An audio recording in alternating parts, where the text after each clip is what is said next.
Hey there folks, this is video number 2 of the year in review. So this one is going to be my favorite pickups of the year.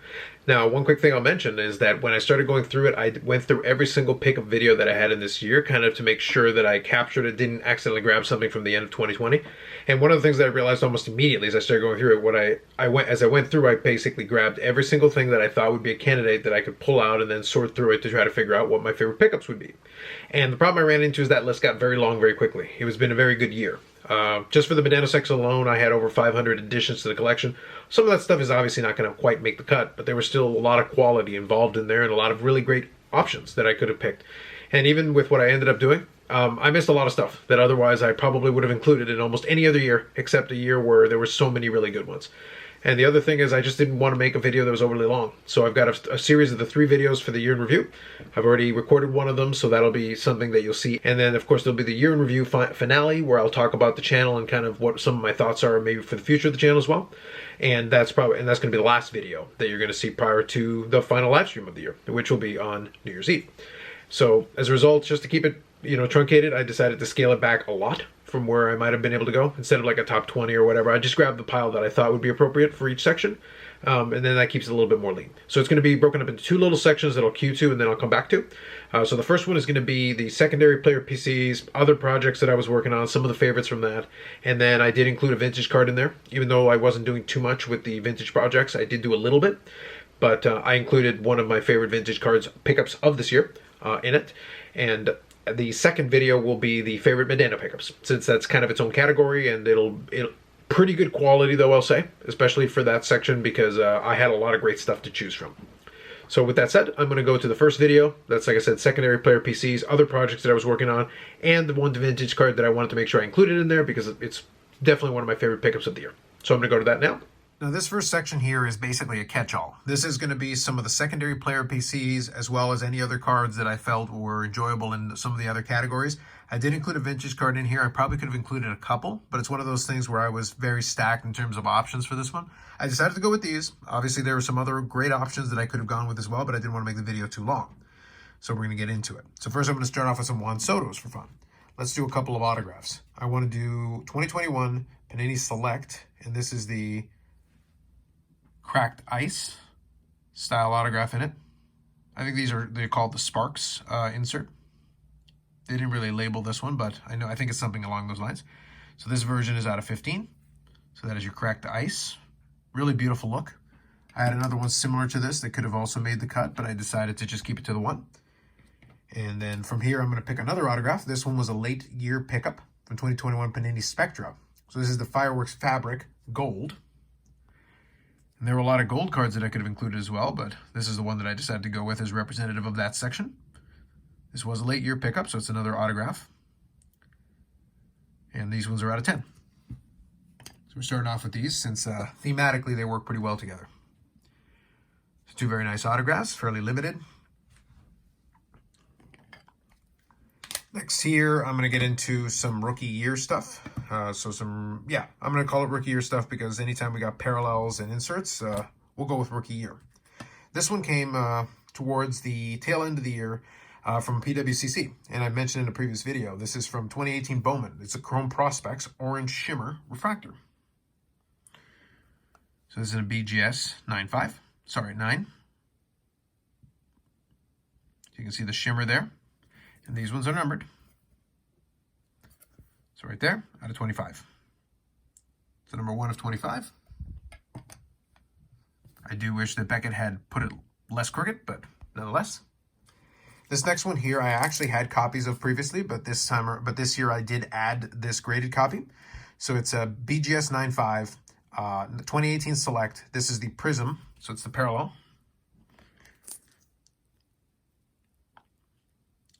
And these are just beautiful looking cards in person. You can play around with the shine and the etching and everything on it. Let me adjust the focus on that. These are very pretty. More than happy to add another one. And we got 2 BGSs there beside each other.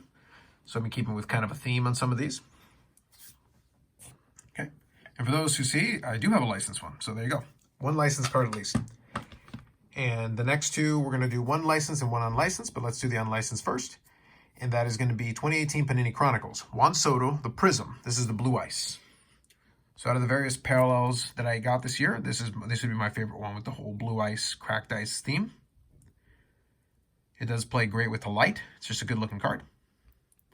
PSA 9. All right, and the last one is going to be one more BGS card, so we'll include that.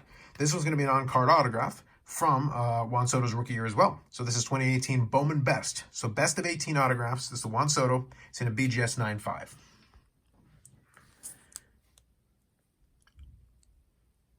This is just a great card. Happy to add that one to the collection as well. More than likely, this will be one of the keepers from the category. As I've said, down the road, I would love to consolidate the Juan Soto collection and keep a certain select group, but probably this will be one of the ones that I would be more inclined to keep. I'll play it by ear and see how it goes, but that right there is a group of great pickups from 2021 as far as the Juan Soto side of the collection is concerned. Some other great candidates certainly would have qualified, but these are pretty good. All right, now I'm going to move on to the other secondary player PCs, kind of little projects, and then I do have a vintage card here that I'll finish off with, but we'll have a little fun with this first. Next one here is that in the past, I used to be a big fan of Keith Tkachuk. So over the course of the year, I did pick up a couple of nice Keith Tkachuk cards, mostly for fun, or just to fill in certain categories. This one here is from one of my favorite sets from the 90s. It was the 97-98 Upper Deck 6th Sense Wizards. And you can tell why from the background there. So it's basically the kind of technology they used on it. So for me, it was just a good excuse to pick up another one. Last year when I did favorite Mike Modano's and I actually ordered them, I actually picked the 6th Sense Wizard as the number one because for me, I just enjoyed it. But in this case, I'm going to include another one. And these were numbered to 100, which at the time still made them pretty scarce. That's just a good looking card in there. And you can see it in the background there with the light playing with it. So it's pretty good. Second one here is another memorabilia piece similar to what I did earlier on in the other section with Modano that you're going to see a little later. It's going to be 2013-14, and it is from Be a Player, and this one is a game-used nameplate. So 1 of 1. And it does have the Phoenix Coyote colors, which is really nice. Pretty sweet. So just a couple of Keith Tkachuks there just to include in that year-end video here. Solid. Okay, next one here is from a late pickup as well, but this one is from a subset, an insert set from the cup that I enjoy. Emblems of Endorsements.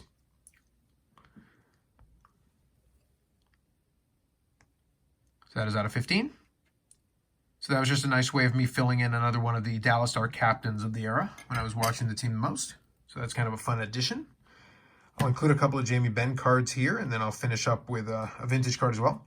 So this one here is from 2016-2017 Exquisite collection. It's exquisite material with a nice piece of the shoulder patch. So that's a great addition. Fairly recent towards the end of the year.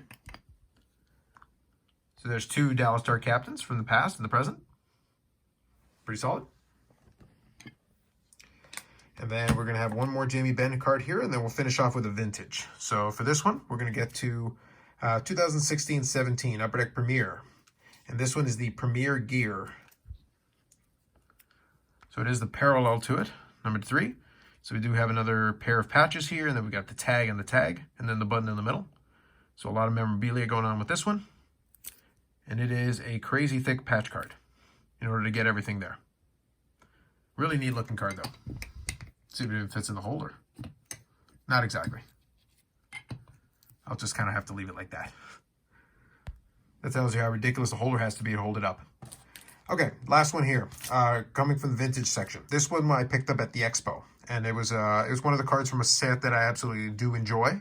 1953 Topps, Roy Campanella, in a BGS 4, or BVG 4. So you get the beautiful portraits. This is a nice clean copy, so I enjoy that aspect of it. Really good stuff. So as far as the other categories, secondary players, and even a vintage card in there, I could definitely have included a whole bunch of other stuff. Like even looking at some of the other possibilities that I had in some of the sections, there was a lot of great opportunities, but it's one of those things I just didn't want the video to be too long. I did want to enjoy it, but these are some of my favorites, no doubt, from this year.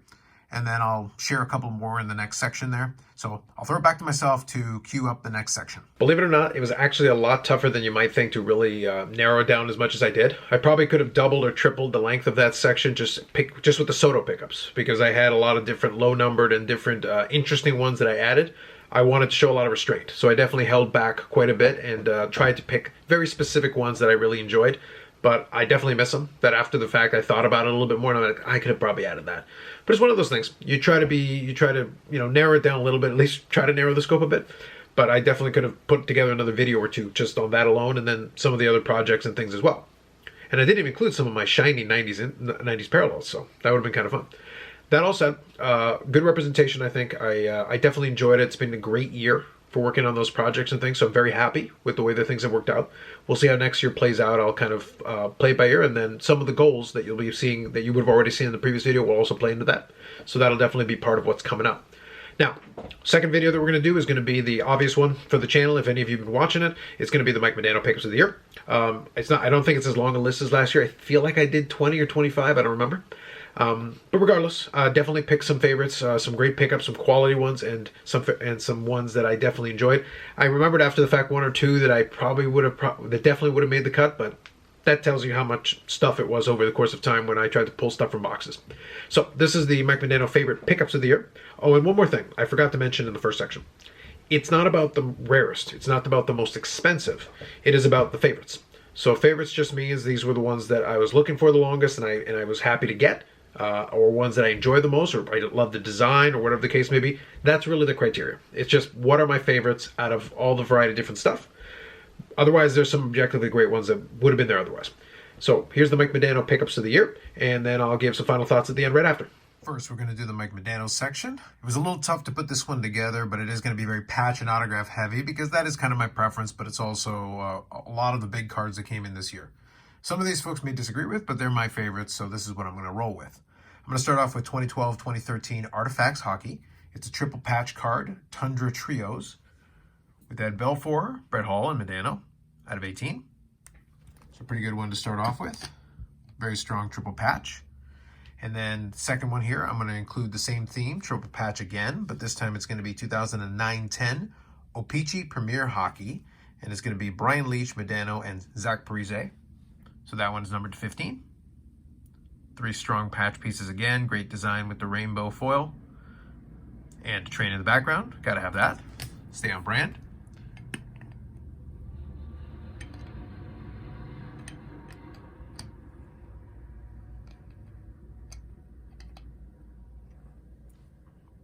So that'll be the first pair that I'll include.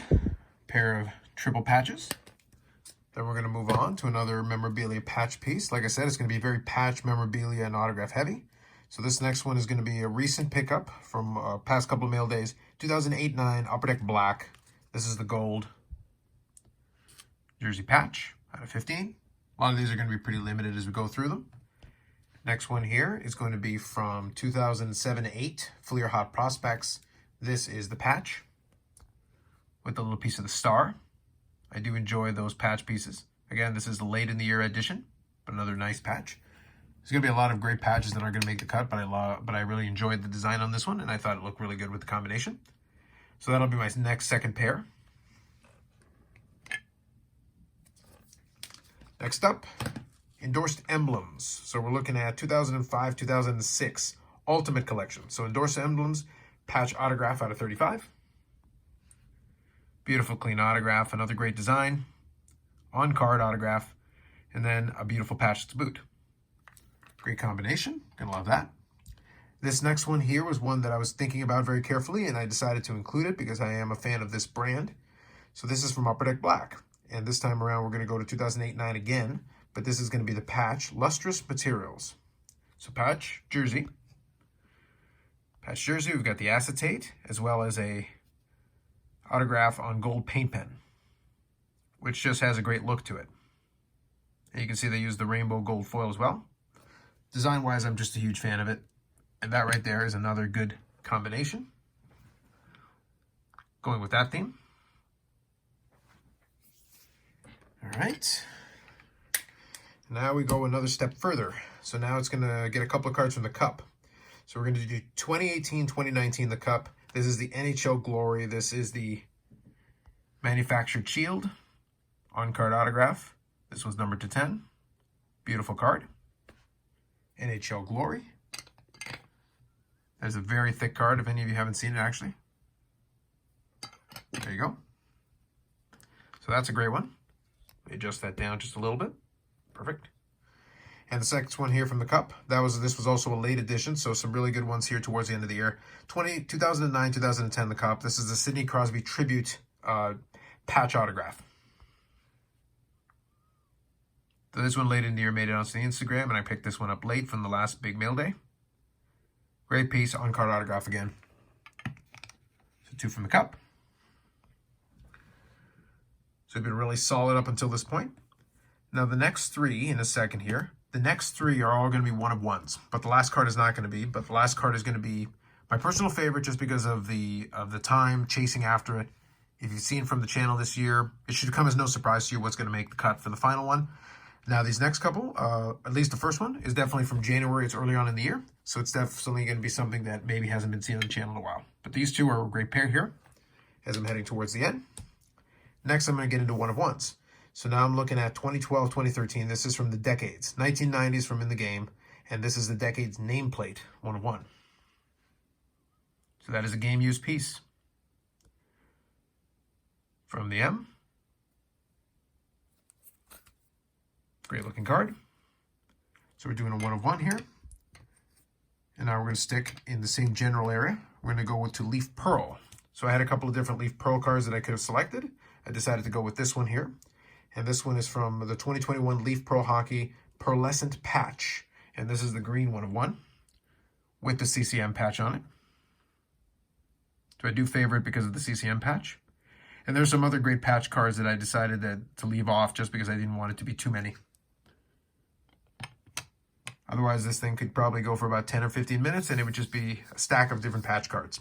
Kind of an honorable mention in this same track was a couple of the different ones from Leaf Ultimate, where you had the multi-patch ones. I'll probably put one on the screen just for comparison. That's going to be an honorable mention one that I had earlier on in the year, but I wanted to streamline the ones that I actually showed for the video. So we're going to stick with these 2, and then we're going to move on here to another one. The last 2 that I'm going to include in the Mike Modano section. This next one should come in no surprise. This one came in right at the beginning of the year. I'd actually won it at the end of 2020, but it didn't come in until 2021, basically the first mail day or 2. So this is the 2019-2020 Leaf Ultimate Hockey One-Timer Autograph Shield. So it is the shield card that I have in the collection. 1-of-1 as well. Another thick card as well from the brand. So 1-of-1. So that was definitely going to be here at the end. That was a no doubter. And this last one is actually no doubter as well. So this is from that late 90s collection. This is one of the ones that I've been chasing the longest because I've been looking for it since the product came out. 97, 98, Pinnacle Zenith. This is the Z Gold. I've got a lot of different inserts from the 1990s and parallels from the 90s. This one's not the prettiest, but it is one of the tougher ones, and it is one of the ones that have been a consistent chase. So for a long time, I was one on the want list, right at the top of it, and I was able to take that one in this year. So no doubt it was going to make it here right at the very end. So that concludes it for me. That is the Mike Modano section. Hopefully you enjoyed this favorite pickups of 2021, and I'm looking forward to what's going to be coming in 2022, but I'm going to send it back to myself to give some closing thoughts on the video. So that's it, 2021. Some of my favorite pickups of the year, 2021 in review. Big year, lots of great movement in a lot of the lists and sections that I was working on. I've got more stuff that I definitely want to pursue and other projects that I want to see on, but I'm very happy with a lot of what happened and a lot of what came in the year. So it was a great year from the collection standpoint, and I'm definitely looking forward to what 2022 has in store. I already know, similar to last year, that there is a couple of items that will not be here until 2022 that will make it onto next year's video. So same way that the Shield card that was there in the tail end of that other video was actually a 2020 card that made it into 2021, there's going to be a couple like that this year. So it's going to be a lot of fun. I'm already looking forward to and I'm starting to think ahead to what that's going to look like. I may start building the list a little sooner this time just to make my life a little bit easier, but that's going to be something to think about in the new year. Anyway, so appreciate any of you who stuck around and watched the whole video. Do you have a favorite pickup that was there? Or if you saw any of the previous videos that I did, pickup videos over the course of the year, did you have a different favorite that maybe I didn't select? I'd be curious to see what your opinions and thoughts are. Otherwise, that's it for me this time around. Any comments in the comments section, I'll do my best to reply back in short order. Like this video if you like the video, subscribe to the channel, and otherwise, I'll catch you in the next one.